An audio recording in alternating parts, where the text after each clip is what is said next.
नमस्कार, आदाब, सत श्री अकाल, जय भीम, जोहार। मेरा नाम है नवीन कुमार।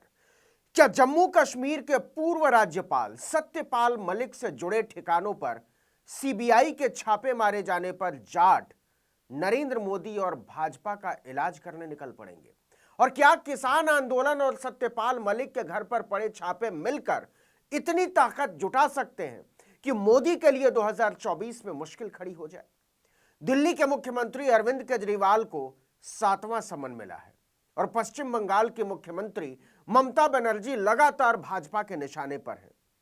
यह सिलसिला कहता क्या है और इस सिलसिले का अंजाम क्या होगा, इसे समझने के लिए आपको सत्यपाल मलिक का एक इंटरव्यू याद करना पड़ेगा, जिसमें उन्होंने नरेंद्र मोदी को चुनौती देते हुए कहा था कि ये मुझे चाहे नुकसान पहुंचाना तो इनकी औकात नहीं है नुकसान पहुंचा दे।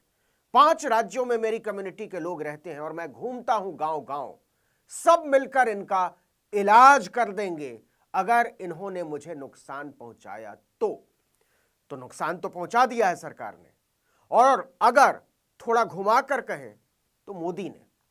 क्या इससे आंदोलन खड़ा हो सकता है? इससे पहले जरा एक सवाल का जवाब दीजिए। क्या आपने ऐसा कभी सुना है कि जिस आदमी ने भ्रष्टाचार की शिकायत की हो, उसकी पोल खोली हो, उसी के ठिकानों पर छापा पड़ जाए, उसी को समन भेजा जाने लगे, उसी के साथ अपराधियों की तरह सलूक किया जाने लगे? इसका जवाब आप सोचते रहिए। लेकिन नरेंद्र मोदी कमाल के प्रधानमंत्री हैं और कमाल का है उनका enforcement directorate, CBI, income tax महकमा। बिना सबूत, बिना गवाह, बिना शिकायत सारी दुनिया को पहले से पता चल जाता है कि अगला छापा कहां पड़ने वाला है। और जम्मू कश्मीर के पूर्व राज्यपाल सत्यपाल मलिक के मामले में तो ईडी, सीबीआई, इनकम टैक्स वगैरह को जैसे न्योते पर न्योता भेजा जा रहा था, लेकिन वो लोग छापा मार ही नहीं रहे थे, इंतजार हो रहा था। लेकिन जब सत्यपाल मलिक मोदी को चुनौती पर चुनौती देने लगे, उन्हें तानाशाह और मार्शल टीटो बुलाने लगे, तब जाकर एजेंसियों को ख्याल आया कि मलिक तो भ्रष्टाचार के मामले में वांछित है, सबक सिखाना पड़ेगा। यह आदमी अपने आप को समझता क्या है, मारो छापा। नतीजा, सीबीआई ने 22 फरवरी को जम्मू कश्मीर के पूर्व गवर्नर सत्यपाल मलिक से जुड़े 30 ठिकानों पर एक साथ छापा मारा। यह कार्रवाई कीरू हाइड्रो इलेक्ट्रिक प्रोजेक्ट में भ्रष्टाचार के आरोपों के मामले में की गई है। आपको बता दें कि 17 अक्टूबर 2021 को राजस्थान के झुंझुनू में एक कार्यक्रम में सत्यपाल मलिक ने कहा था कि उन्हें जम्मू कश्मीर का राज्यपाल रहते हुए करोड़ों रुपए की घूस खिलाने की कोशिश की गई थी। मलिक ने कहा था कि जब वो उपराज्यपाल थे जम्मू कश्मीर के, तब उनके पास 2 फाइलें पास करने के लिए आई थी। इनमें से एक बहुत बड़े उद्योगपति से जुड़ी फाइल थी और दूसरी महबूबा मुफ्ती और भाजपा की गठबंधन सरकार में मंत्री रहे एक बहुत बड़े नेता की। मलिक ने यह भी कहा था कि हाइड्रो इलेक्ट्रिक प्रोजेक्ट समेत इन 2 फाइलों को क्लियर करने के लिए 150 करोड़ रुपए की रिश्वत की पेशकश की गई थी। मतलब दोनों को मिलाकर पूरे 300 करोड़ रुपए। मलिक ने कहा था कि उनके सचिवों ने बताया कि इनमें जबरदस्त घोटाला है। इसके बाद उन्होंने दोनों डील रद्द कर दी थी, लेकिन एफआईआर कहती है कि इन दोनों ही सौदों में रिश्वत खाई गई। सीबीआई ने इस मामले में 2 एफआईआर दर्ज की थी। पहली एफआईआर लगभग 60 करोड़ रुपए का ठेका जारी करने में कथित भ्रष्टाचार को लेकर। एफआईआर के मुताबिक यह रकम 2017-18 में जम्मू कश्मीर कर्मचारी स्वास्थ्य देखभाल बीमा योजना का ठेका देने के लिए एक इंश्योरेंस कंपनी से रिश्वत के तौर पर ली गई थी। वह इंश्योरेंस कंपनी एक बहुत बड़े उद्योगपति से जुड़ी हुई है। दूसरी एफआईआर 2019 में एक निजी फर्म को कीरू हाइड्रो पावर प्रोजेक्ट यानी एचईपी के सिविल वर्क के लिए 2200 करोड़ रुपए का ठेका देने में भ्रष्टाचार से जुड़ी है। सीबीआई इन दोनों मामलों की जांच कर रही है। लेकिन क्या सत्यपाल मलिक से जुड़े ठिकानों पर पड़े छापों के पीछे की वजहें इतनी ही सीधी, इतनी ही सच्ची और इतनी ही मासूम है जितनी की नजर आती है, या फिर इसके पीछे सत्ता और दौलत की मिलीजुली ताकत से टकराने की हिमाकत है? सबसे पहले खुद सत्यपाल मलिक की प्रतिक्रिया देख लीजिए। उन्होंने छापे के बाद 2 ट्वीट किए। पहला ट्वीट सुबह 10:25 पर उन्होंने लिखा कि पिछले 3-4 दिनों से मैं बीमार हूं और अस्पताल में भर्ती हूं, जिसके बावजूद मेरे मकान में तानाशाह द्वारा सरकारी एजेंसियों से छापे डलवाए जा रहे हैं। मेरे ड्राइवर, मेरे सहायक के ऊपर भी छापे मारकर उनको बेवजह परेशान किया जा रहा है। मैं किसान का बेटा हूं, इन छापों से घबराऊंगा नहीं। दूसरा ट्वीट सामने आया 12:07 पर दोपहर में। मैंने भ्रष्टाचार में शामिल जिन व्यक्तियों की शिकायत की थी, उन व्यक्तियों की जांच न करके मेरे आवास पर सीबीआई द्वारा छापेमारी की गई है। मेरे पास 4-5 कुर्ते पैजामे के अलावा कुछ नहीं मिलेगा।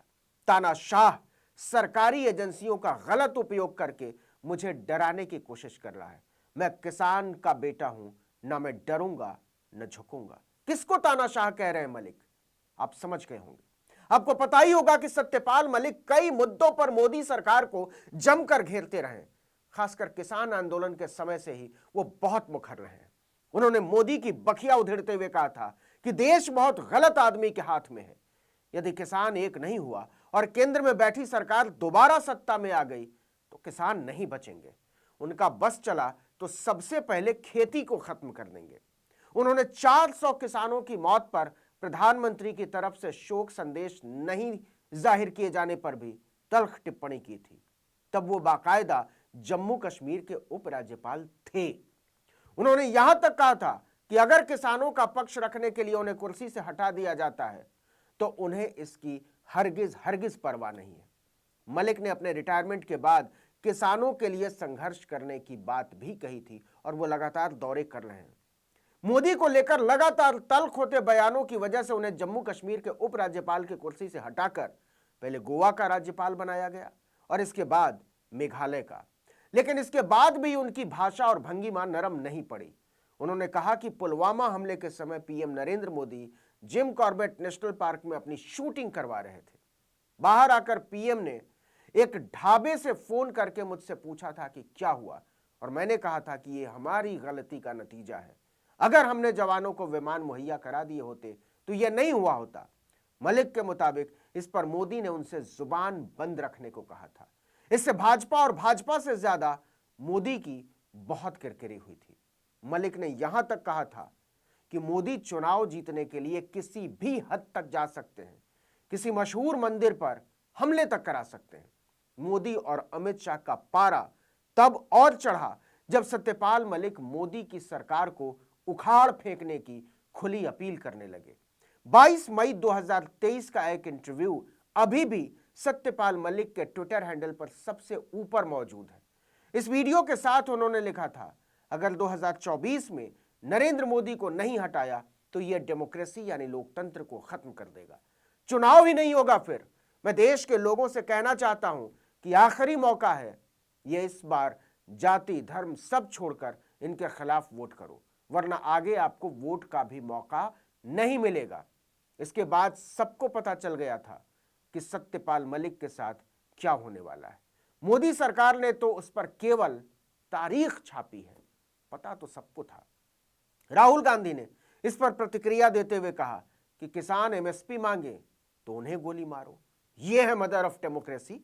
जवान नियुक्ति मांगे तो उनकी बातें तक सुनने से इनकार कर दो, यह है मदर ऑफ डेमोक्रेसी। पूर्व गवर्नर सच बोलें तो उनके घर सीबीआई भेज दो, यह है मदर ऑफ डेमोक्रेसी। सबसे प्रमुख विपक्षी दल का बैंक अकाउंट फ्रीज कर दो, यह है मदर ऑफ डेमोक्रेसी। धारा 144, इंटरनेट बैन, नुकीले तार, आंसू गैस के गोले, क्या यह है मदर ऑफ डेमोक्रेसी? मीडिया हो या सोशल मीडिया, सच की हर आवाज को दबा देना, यह है mother of democracy. Modi ji, जनता जानती है कि आपने लोकतंत्र की हत्या की है और जनता जवाब देगी। दरअसल राहुल गांधी मोदी का मजाक उड़ा रहे थे। 29 जनवरी 2023 को मन की बात में प्रधानमंत्री ने एक किताब पढ़ने की सलाह दी थी। उस किताब का नाम था India the mother of democracy. Modi ने कहा था कि सभी को इसे पढ़ना चाहिए। लेकिन सत्यपाल मलिक के घर पर पड़े छापों के बाद राहुल गांधी ने पूछा है कि क्या मोदी मदर ऑफ डेमोक्रेसी छोड़िए, डेमोक्रेसी का मतलब भी जानते हैं? इस वीडियो में इतना ही, लेकिन अगर आपने आर्टिकल 19 इंडिया को अब तक सब्सक्राइब नहीं किया तो फौरन कीजिए, बेल आइकॉन दबाइए, घंटी जैसी आकृति, लाइक कीजिए और कमेंट करके बताइए हमारा वीडियो आपको कैसा लगा। यूट्यूब पर देख रहे हैं तो हमारे चैनल को सब्सक्राइब कीजिए, फेसबुक पर देख रहे हैं तो हमारे पेज को लाइक कीजिए, इंस्टाग्राम पर हमें फॉलो कीजिए और हमारा ट्विटर हैंडल है article19_India और मेरा ट्विटर हैंडल है नवीन जर्नलिस्ट। आप मुझे भी फॉलो कर सकते हैं।